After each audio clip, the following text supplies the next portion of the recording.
Guys, welcome to today's video. I'm Sarah. This is No BS Beauty. So, yesterday I talked about Russian aluminum because that's my favorite skincare item, Russian aluminum. And today I'm going to talk about sunscreens and some of my favorite winter sunscreens. So, in Minnesota during the winter, it gets dry. It's not even snowed yet. It's still in the warmer degrees and everything is still getting very dry. Yeah, eyes are dry, all that good stuff. Dryness. Especially if you have dry skin, it makes it even more fun when you, dry skin flying everywhere like snow. Yeah, it's kind of gross. So today I thought I'd talk about my favorite sunscreens for winter.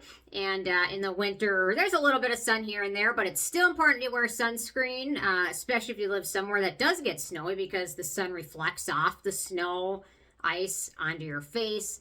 Still important to use sunscreen regardless. So even on days where you don't see any sun, the rays are always out there. So I've got some favorites that I'm going to recommend, and these are all, I think, fragrance free. Most of them are going to be chemical sunscreens. I do have a handful that if you're in the US and you don't want to mess with trying to order a sunscreen from overseas, I've got a few ones to recommend for that, and then the rest are you're going to have to find elsewhere. So first up, I want to mention, I love this one from Roche Posay, their UvMune 400. It's amazing. It does contain a lot of denatured alcohol. It can be drying if you have dry skin and you wear it multiple days in a row.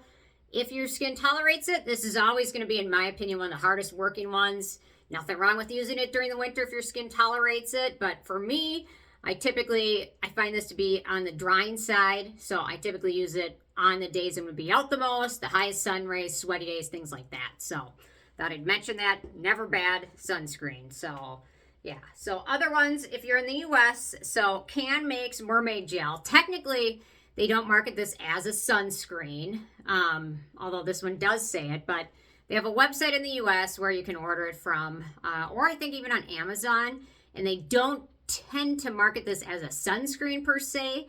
So they kind of get around some of the rules and things like that. So it's a chemical mineral combo sunscreen, which is great. It comes in multiple shades clear. They have a primer that has like a white pearlescent finish to it. They've got a purple finish. They've got a yellow finish, a green finish.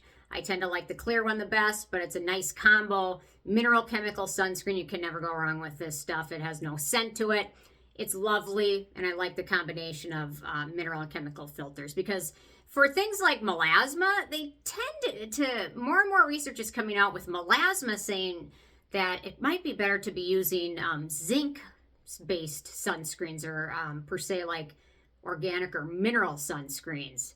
So, so what I do is I use my chemical sunscreen, and then over that I use a BB cream that has some zinc oxides and maybe some mineral filters and things like that. Yeah, this one contains 5% zinc oxide and titanium dioxide. So then I kind of get that little combination of them. But this stuff is wonderful. You can't go wrong with that. The DRMTLGY Universal Tinted Moisturizer is very nice. This is another combo mineral chemical one. It's got a very nice finish, and it applies with a tint to it. So it applies kind of like a light foundation or kind of a color correcting cream. So DRMTLGY has some great sunscreens. I'll link to those below. And a couple more. For US-based chemical sunscreens, the Then I Met You Sunscreen Essence is really nice. What does this one have? Avobenzone, homosalate, octisalate, and octocrylene. For US-based chemical sunscreens, this is probably one of my favorite ones. It's just really nice, lightweight, hydrating. It has no noticeable scent to it, and it's really nice. It applies clear.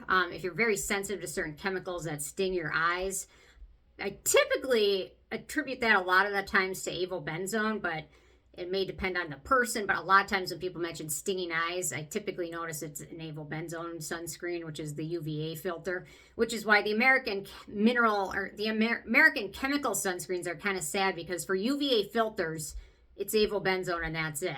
And the UVA ones are the ones that age us. So we might not be getting burned, but we may be aging more. And personally, I don't want either. I don't want to burn. I don't want to age. How can I do that? I don't know. And then last, Paula's Choice has a lot of nice sunscreens. This is their Youth Extending Daily Hydrating Fluid. Paula's Choice also has some mineral sunscreens. This one's a chemical one. Avobenzone, octisalate. Man, are my eyes getting bad? Octinoxate and octocrylene.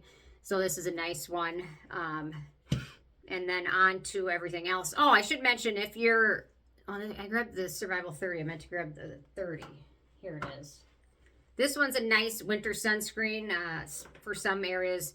30 for the winter, I think, is satisfactory. 50 is always better, but 30 is great. This one's really nice, and it contains all your antioxidants. So if you have sensitive skin and don't tolerate vitamin C very well, this one's a nice kind of all-in-one type serum and sunscreen. It's really nice and has a nice tint to it. So that one's worth considering. And, oh, I should mention Hello Sunday on CultBeauty. I really like this stuff. They're at Sephora in the U.S., but they're using U.S. filters. So if you buy them from CultBeauty, I think you can get the ones with the American filters, but it's kind of a gray area there, so I'm not exactly sure. But I've tried all of the European versions of Hello Sunday, and I've liked all of them. I haven't tried any of the American versions because why would I? There's no real reason, no excitement to, but yeah, they're, again, from CultBeauty. If you can get the European versions, those are better.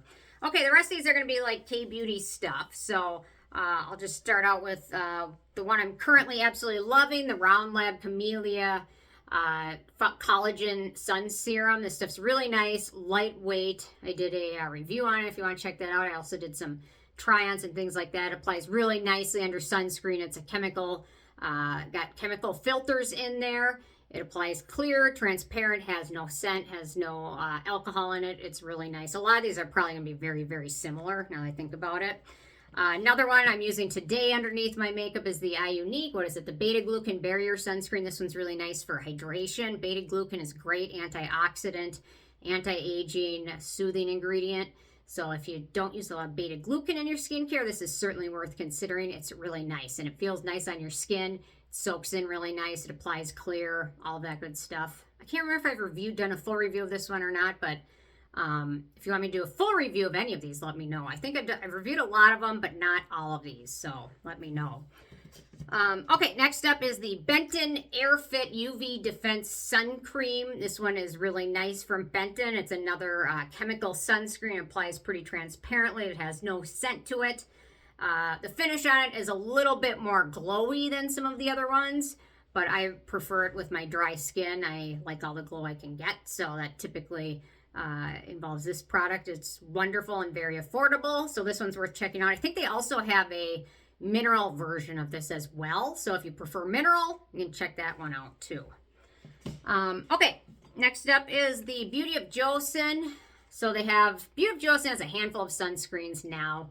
Now they're selling their sad American sunscreens on Sephora. I would not get too excited about those. I don't like the American filters. They're old.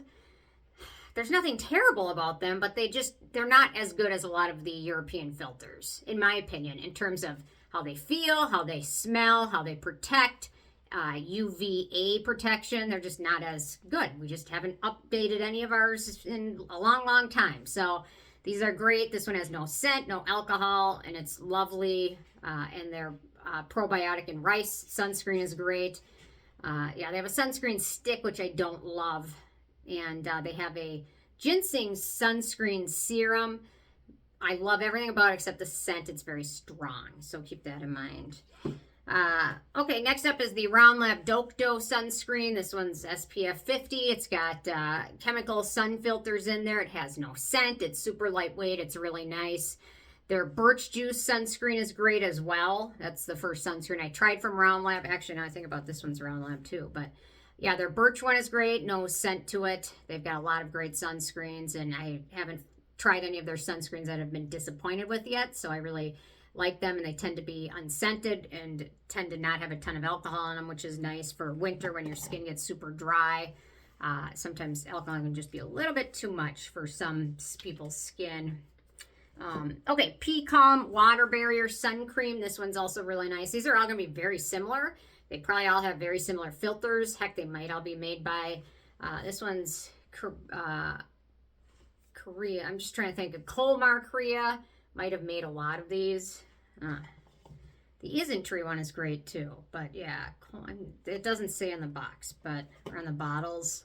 But a lot of them are probably made by, there's a handful of sunscreen companies that make most of them. So, and then last but not least, the Skin 1004 Centella or their Aquafit sunscreen is great too. A lot of people really enjoy those, and I'll link to those below.